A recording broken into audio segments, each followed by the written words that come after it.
So today is the disappearance of Sri Udarana Thakur and Mahesh Pandit. So we'll sing the usual song we sing on the disappearance days of great Vaishnavas, and then we'll read about them briefly before we read the Bhagavatam. Jaya Nila Premadana Karuna Pracho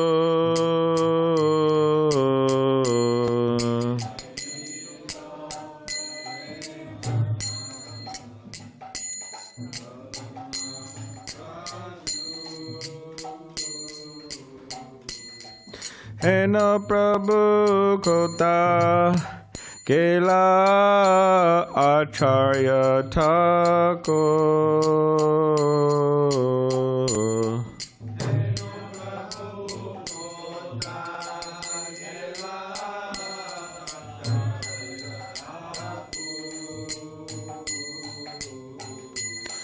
Kahamora Swarup Rupa Kaha Sanatan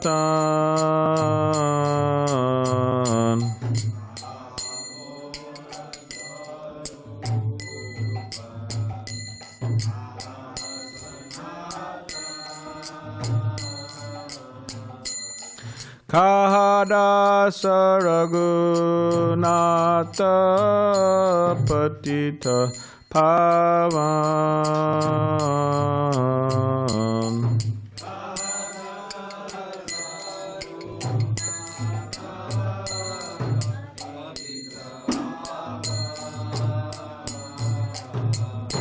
Kahamora Bhatta Yuga Kaha Kaviraj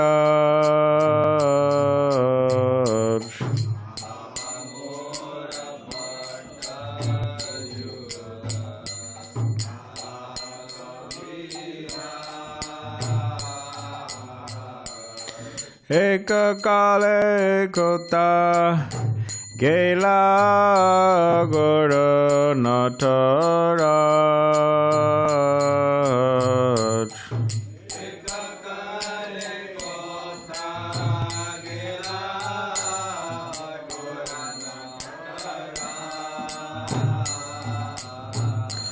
Ashane Kotibo Mata Annale Pashiba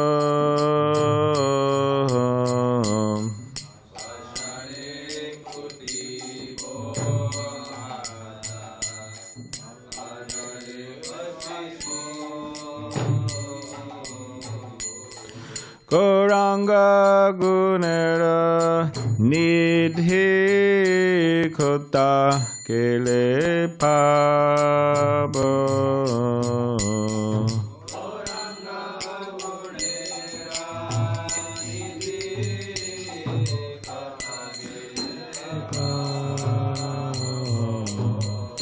Se Saba Sangira Sangye Ekoilo Vilas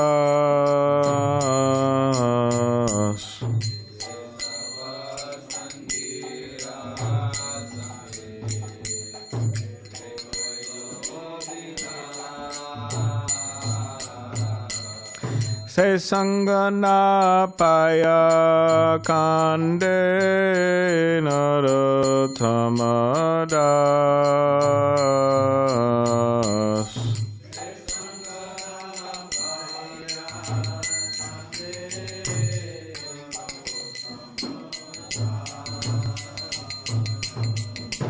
Jayanila Premadana Karuna Pracho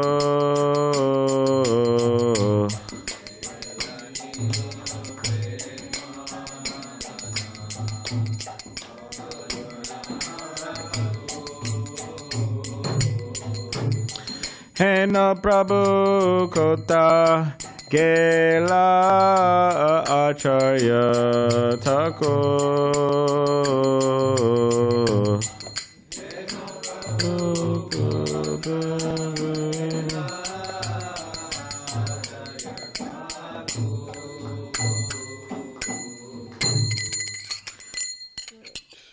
just read the English translation. He who brought the treasure of divine love and who is filled with compassion and mercy, where has such a personality as Srinivasa Acharya gone? Where are my Srup Damodar and Rupa Goswami? Where is Sanatan? Where is Raghunath Das, the savior of the fallen? Where are my Raghunath Bhatta and Gopal Bhatta? And where is Krishna Das Kaviraj? Where did Lord Gauranga, the great dancer, suddenly go? I will smash my head against a rock and enter into fire. Where will I find Lord Gauranga, the reservoir of all wonderful qualities? Being unable to obtain the association of Lord Gauranga, accompanied by all of these devotees, in whose association he performed his pastimes, Narottam Das simply weeps. So yet it's the disappearance of... All right.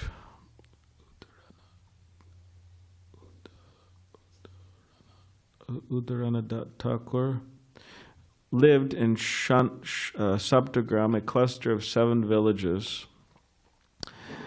Raised in luxury within a family of gold merchants, he later married and worked as a wealthy state minister. The place where he once held office is today called Udaranapur in his honor. Lord Nityananda would often stay in his home. So it's a very special devotee, right? Have Lord Nityananda stay in your home. Lord Nityananda would often stay in his home and accept food from his own hand, Performing Nam Sankirtan and Saptagram, Lord Nityananda delivered the entire community of bankers and gold merchants. Udarana Thakur said that Saptagram is such a holy place that simply by seeing it one is freed from all sins. When he was 26 years old, his wife suddenly died. He left everything to associate with Nityananda Prabhu and preached the glories of Krishna's holy name. He personally installed and worshipped deities of Shadbhuj Mahaprabhu, Lord Nityananda Prabhu Gadadhar Pandit. He serves Lord Balaram as Subhahu Saka in Vrajalila. There's a quote about him. After glorifying Udarana Thakur as an exalted devotee of Lord Nityananda who worshipped him in all ways, Krishnadas Kaviraj praises all of Sri Nityananda Prabhu's devotees. No one can count the unlimited followers of Nityananda Prabhu. I have mentioned some of them simply for my own purification. As branches of Lord Nityananda's tree, these eternal associates are full of the ripened fruits of Krishna Prem. They gave these fruits to everyone, flooding them with pure love of God. Those devotees have unlimited strength to give eternal, unalloyed love of Krishna. They can offer anyone Krishna Prem. So there's some things about this particular devotee. And next one is Mahesh Pandit. Yeah.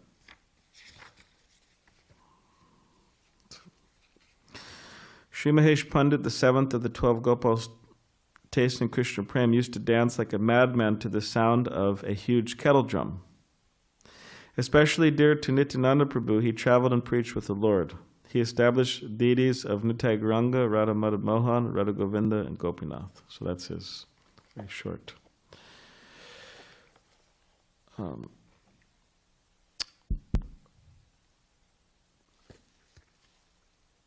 Namo Bhagavate Vasudevaya.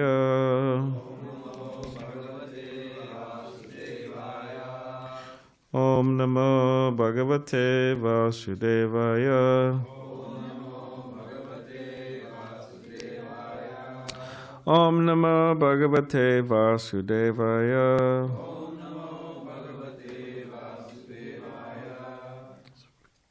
So seventh canto, chapter 15, instructions for civilized human beings, text 61. So if you could please repeat after me. Syat Sadrishya Brahmas Tavad Vikalpe Sati vastunaha jagrat svapao yata sapne tata vidhi nishedata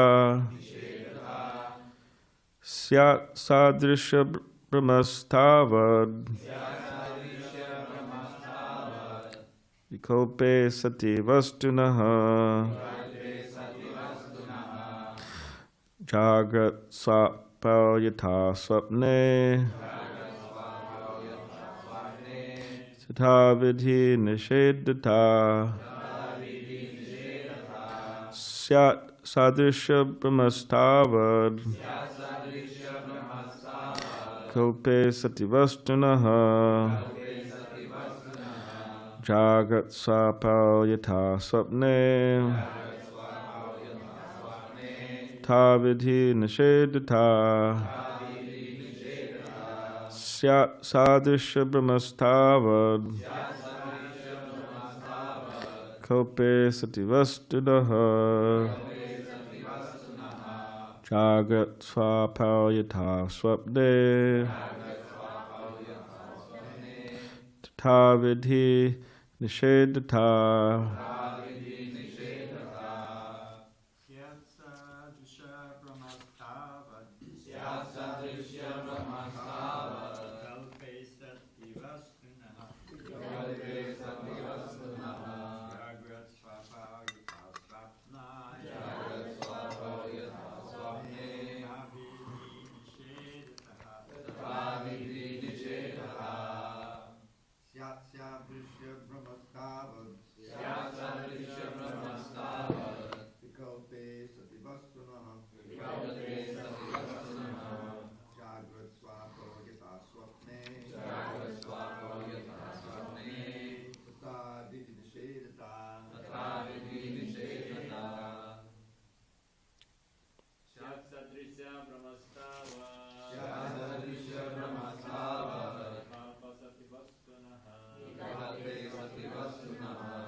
You want to chant Mahabharat?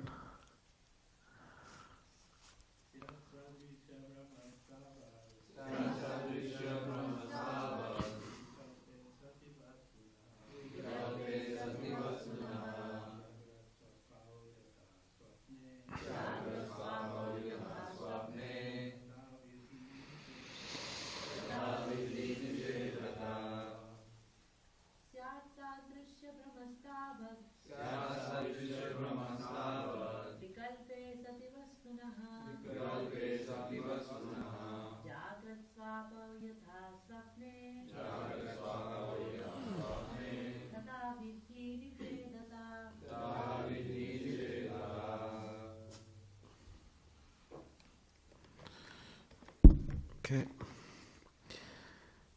Syat. It so becomes. Sadrisha. Similarity. Brahmaha. Mistake. Tavat. As long as. Vikalpe. In separation. Sati. The part. Vastunaha. From the substance. Jagrat, waking. Svapao, sleeping. Yata, as. Swapne, in a dream. Tata, similarly. Vidhi nishedata. The regulative principles consisting of injunctions and prohibitions. Translation and purport by His Divine Grace, A.C. Bhaktivedanta Swami Prabhupada. When a substance and its parts are separated, the acceptance of similarity between one and the other is called illusion. While dreaming, one creates a separation between the existences called wakefulness and sleep. It is in such a state of mind that the regulative principles of the scriptures, consisting of injunctions and prohibitions, are recommended. Purport. In material existence, there are many regulative principles and formalities. If material existence is temporary or false, this does not mean that the spiritual world, although similar, is also false. That one's material body is false or temporary does not mean that the body of the Supreme Lord is also false or temporary. The spiritual world is real, and the material world is similar to it. For example, in the desert, we sometimes find a mirage, but although the water in a mirage is false, this does not mean that there's no water in reality. Water exists, but not in the desert. Similarly, nothing real is in this material world, but reality is in the spiritual world.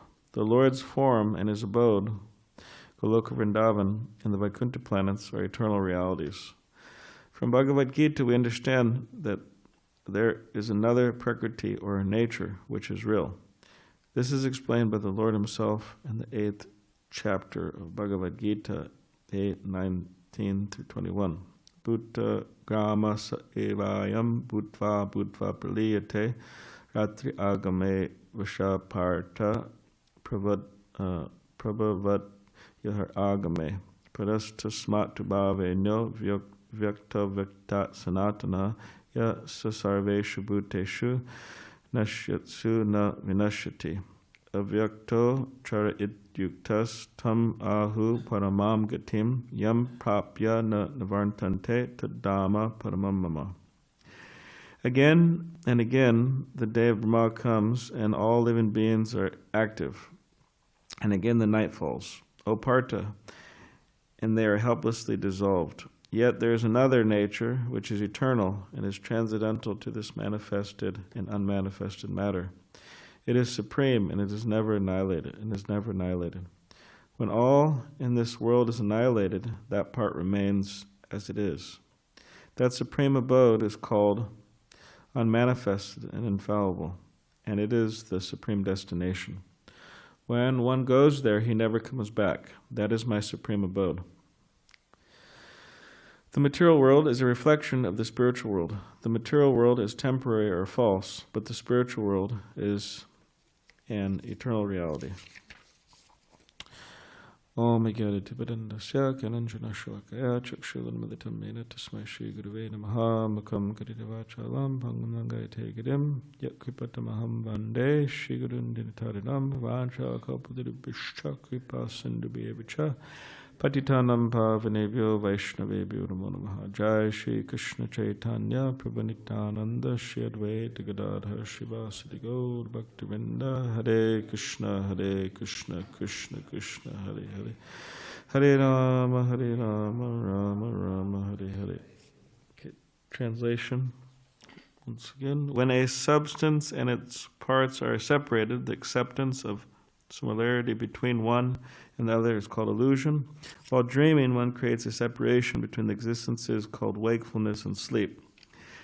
It is in such a state of mind that the regulative principles of the scriptures, consisting of injunctions and prohibitions, are recommended. What was that? Oh, we didn't read it yesterday. All right, I'll read the translation. Rewinding here. Because the body is formed of the 5 elements, it cannot exist without the subtle sense objects. Therefore, since the body is false, the sense objects are also naturally false or temporary. So in Srimad Bhagavatam, there's a number of verses that appear repeatedly. Of course, there's only, I didn't count, but it's a handful of verses that appear repeatedly. And one of those verses, Arte vidyamane pi sangsritirna navartate dhyayato vishayanasya swapne narta jamo yata. That the translation of that is that a living entity, actually a living entity is transcendental to material existence. But because of the mentality of lording it over material nature, his material existential condition does not end. Just as in a dream, just as like in a dream, one is affected by disadvantage. What's the word? Disadvantageous. Yeah, is that it? Yeah, disadvantageous conditions, like in a bad dream. And that bad dream continues until you wake up. Your alarm clock. There you go. I hope that wasn't your alarm clock. Maybe the Bhagavatam alarm clock. If I'm falling asleep, I set my alarm and I wake up with Bhagavatam. People set their alarm clocks for different times, right?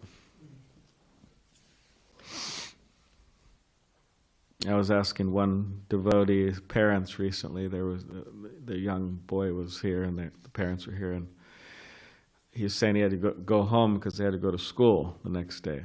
And I said, "Oh, does he have a hard time waking up in the morning?" And the mother and the father they smiled and they said yes. And he was explaining how he had to set so many alarms, turn them off, turn them off, turn them off, and eventually the mother has to come in and get the boy up. So like that, also, there's so many alarms going off in our life. We could say there's so many ways in which Krishna is trying to get our attention, trying to wake us up. He comes in the form of the devotees. He comes in the form of the books.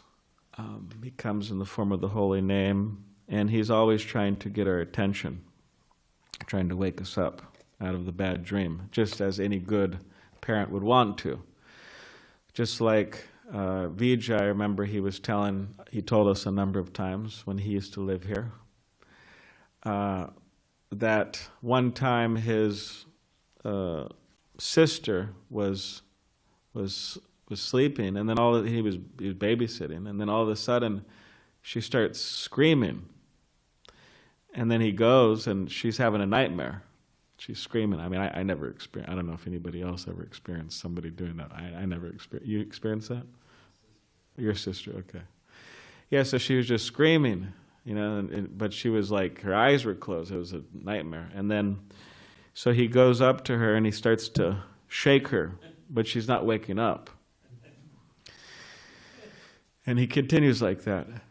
And then he says he goes and he asks his neighbor, what should I do? And he goes, "Oh, just get some water and throw it on her. Throw it on her." So he did that, and she woke up.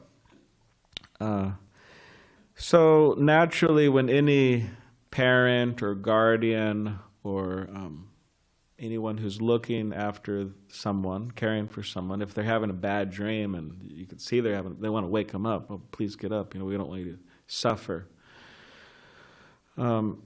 So similarly, in material existence, when people are suffering, the devotees, they want to help people wake up to the reality of Krishna consciousness. They don't want to just watch them or see them suffering. But as this particular verse is saying that we just read, that appears, what is it, 5 times in the Bhagavatam? Arte vidyamane api. 3 times? So 3 times it appears, and then a 4th time very similar. So in the Bhagavatam, in the whole of the Bhagavatam, it appears.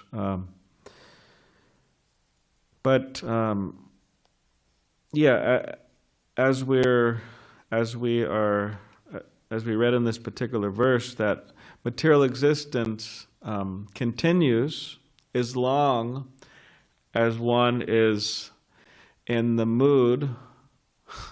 It's a mood. Say it's a mode. In the mode of trying to lord it over material nature.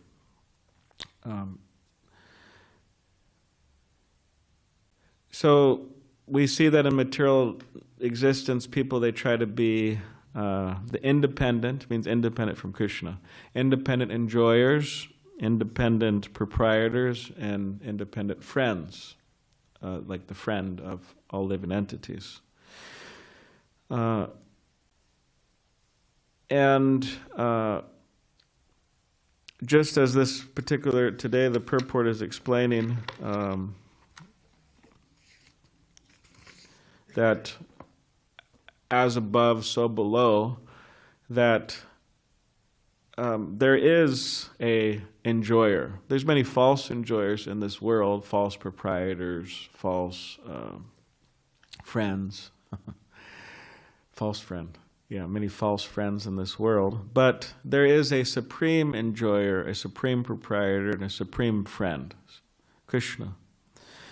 And just as in material existence, there's form. Similarly, in spiritual existence, there's form. But the difference is one's temporary and the other's eternal.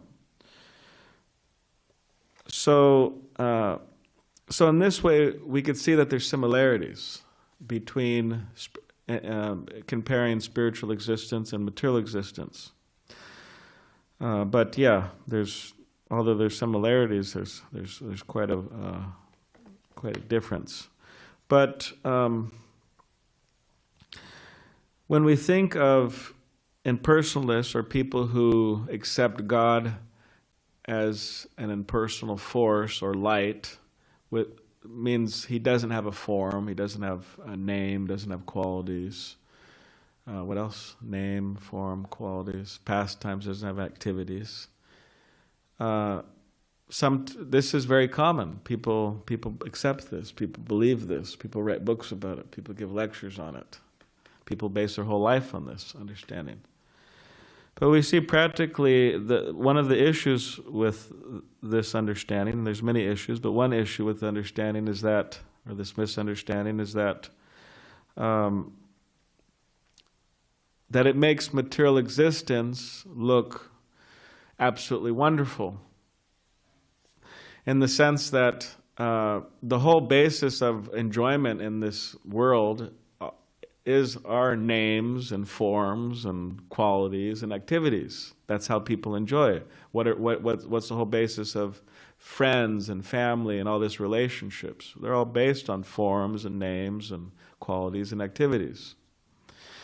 So when people, they try to erase that from spiritual existence, they try to erase that from the existence of God, then people are like, well, why do I want to go there? And this world seems very, very attractive, and then therefore they stay within material existence, and they don't move on to spiritual existence. So it becomes problematic. And also the process to attain this impersonal goal is very difficult as well. So people think, oh, well, just forget about it. Let me go to the bar or have more fun there, right? Or whatever it may be, the opera, mode of goodness. Let me just, I guess maybe it's in the mode of goodness. I don't know. Maybe not. Yeah. Yeah, they go to, or they drink at the opera. Yeah, the modes are always mixing, right? I'm sure some operas are not in the mode of goodness, but so the idea is that we, as followers of Srila Prabhupada, we want to understand these points very clearly, that material existence is like a dream, and it's something that we need to wake up from. And we should be willing to wake up. Sometimes people, just like a child, right? Maybe some of you have children. I know some of you have children here. I know some of you don't, but as far as I know, just joking. But those of you who have children, when you try to wake up your child in the morning, going back to that analogy, but sometimes they may act like they're sleeping. They're like, you try to wake them up and they're just,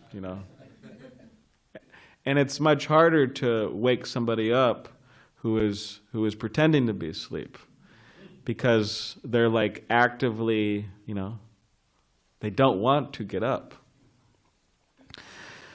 So sometimes devotees have that experience on book distribution, right? They try to help people, and they're like, these people are actively trying to avoid it, anything spiritual, anything. They don't want to, not receptive, so it's much more difficult. So therefore Vaisheshika Prabhu says, just keep on moving.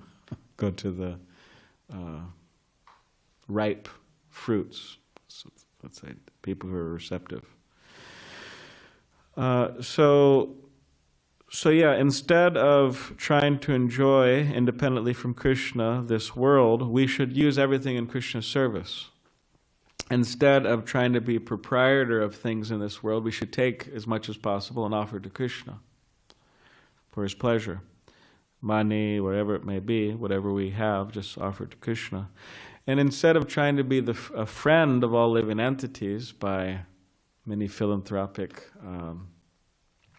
activities, as Srila Prabhupada brings up in the purport of this Arte Vidyamane Pi, that this is how it comes out in people. They want to be a savior or a mini savior or a micro savior of I don't know if there's a difference between mini and micro. I think so, but it's smaller. Or they want to be a friend of all living entities by just showing their mercy, their mercy in terms of their money that they owned and that they are giving. And in this way, to be recognized, I'm the real friend here. So instead of doing that, Srila Prabhupada says, better to introduce people to Krishna, who is the real friend of all living entities, the best friend of all living entities. That's the best way of, say, dealing with this anartha that may be there, that I want to be the friend of all living entities. Well, we introduce them to Krishna. Or you could say we introduce them to Srila Prabhupada, in which being introduced to Srila Prabhupada and to Krishna and the whole process of Bhakti Yoga, that it really solves all of their problems, all the problems of material existence. Does anybody have any questions or comment? Yes. Correction, you were right. 4 times identical and 1 time with the second line different. All right, it was a correction for me being right, okay. You hear a correction, you're like, oh no. But it's like, oh, correction, you're right. Oh, okay, yeah, good. No, I'm just joking. Any other, yes?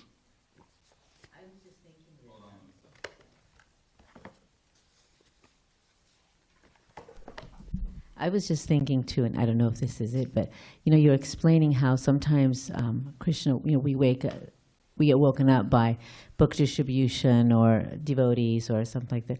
But sometimes we also get woken up by difficulties. Yes.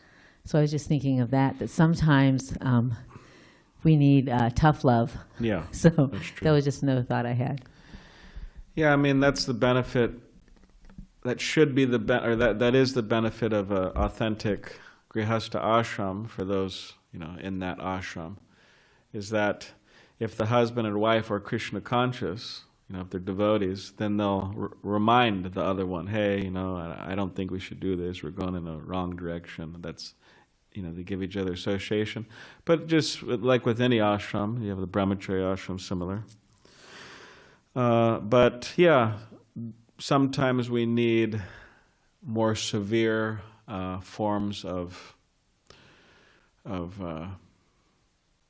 endeavor for Krishna. He tries to wake us up in different ways. Recently, someone passed away in the San Diego congregation. Recently means it was a couple months ago, but very well respected and kind of one of like a mother figure in the community.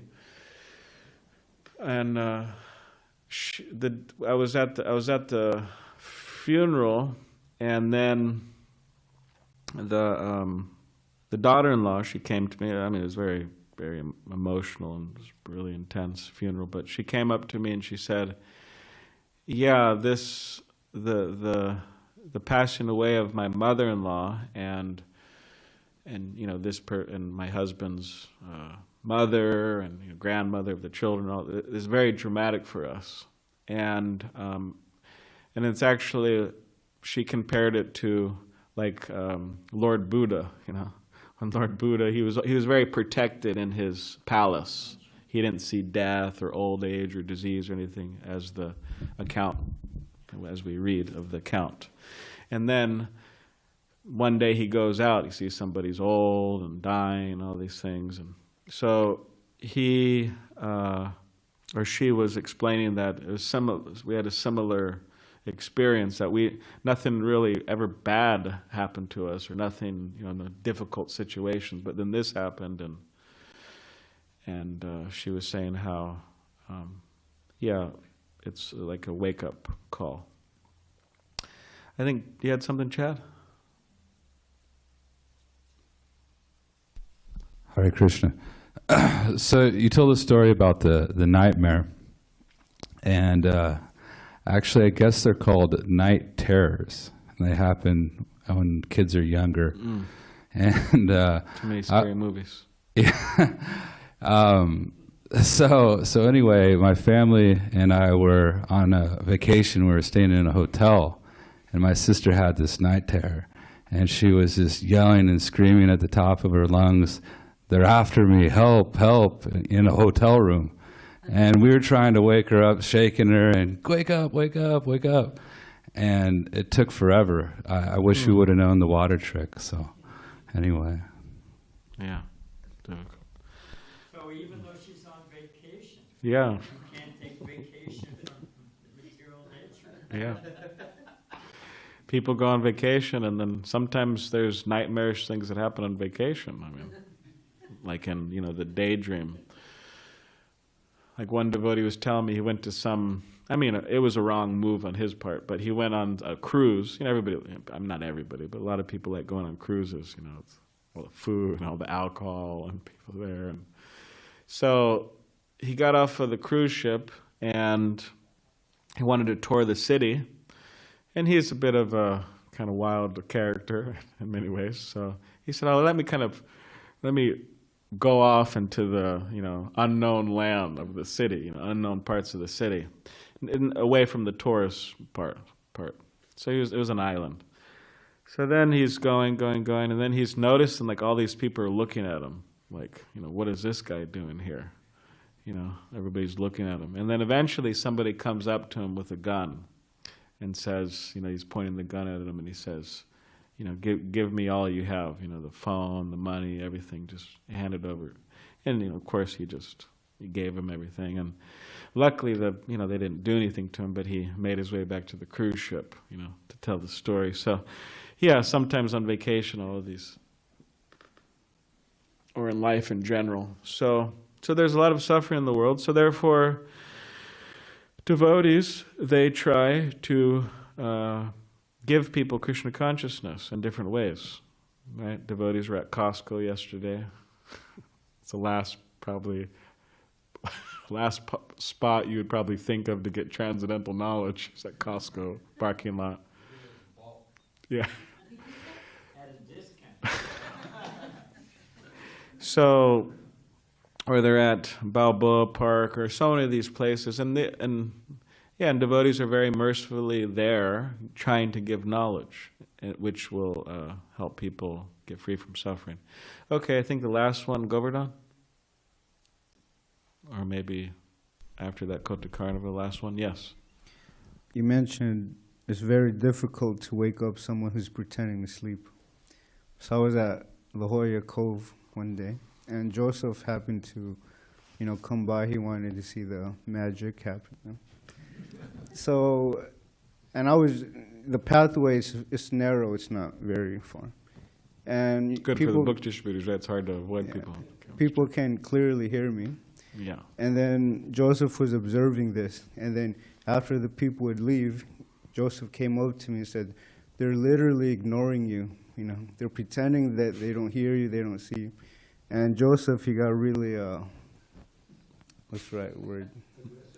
No, not aggressive, but, you know, he was saying, you know, people's mindset are different from when I used to, you know. So, yeah. When he was growing up. Yeah. You know, Yeah. people would at least acknowledge you and say, oh, no, thank you, you know. But now they're just, you know, looking, yeah. Yeah, But, there's something nice about like social grace, you know, people.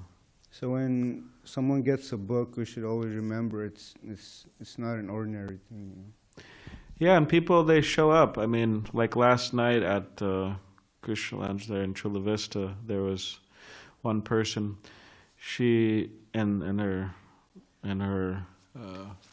husband or whatever, but they showed up and I asked them, oh, how did you hear about it? And they heard about it online through Eventbrite. Eventbrite. It's some, yeah. So, but anyways, they're very nice people. They asked a lot of good questions, and we spoke with them for quite a while afterwards. And they just live like 2 blocks from the place, you know. So locals. So, and that way, yeah, so many people will come. Oh yeah, they're also neighbors with Bhakti Nelson, and then Govardhan's neighbors. So they're all neighbors. So let's see, maybe they become devotees. Yes, Bhajanarans? I'll be quick. We one time, anyway, we're at a college campus, and usually we'd get about 10, 15 people. This particular program, over 100 people showed up, and they were all there with notepads and pencils or you know, whatever, ready to, you know, attentive, ready to listen. And, you know, it was great, chanted. And what happened was that in the lobby downstairs, you know, there's this program's going on in this room, this program's going, so there was some kind of math class or something, but they'd switched the rooms by mistake, and they all thought they were at advanced trigonometry or something, you know. And, you know, after they were, you know, 20 minutes into it, they said, wait a minute. But they were a very nice audience. Nice. So Krishna has his own way of doing things. Okay, last, go to Karnava. Hare Krishna, Prabhu, thank you for the class. Thank Prabhu, you. in the translation, the last sentence is, it is in such a state of mind that the regulative principles of the scriptures consisting of injunctions and prohibitions are recommended. No, you have to repeat what you say, because they won't hear you over long. Yeah, in the last sentence it says, it is in such a state of mind that the regulative principles of the scriptures consisting of injunctions and prohibitions are recommended. Could you elaborate? Yeah, I was hoping you wouldn't ask me about that one. But I had a feeling you were going to. I'm just joking. Does anybody have any thoughts in relation to that? Yes, Paneshri has something.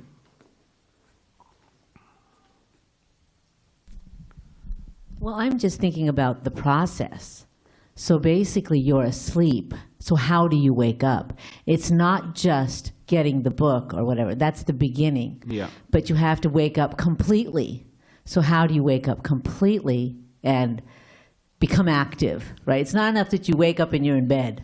So I'm thinking that with the book, you woke up, you're in bed, but now become active. So the rules and regulations are giving you the process of becoming active, is what I thought. Uh-huh. Does that sound... Mukunda, you have something about that?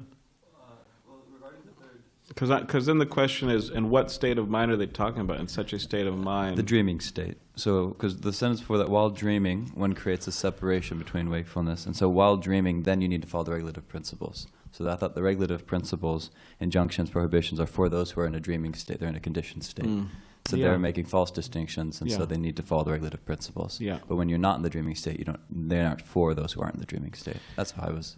Yeah, interpreting. so when one is dreaming or when one is in material existence, then there's all of these rules and regulations by which you become free.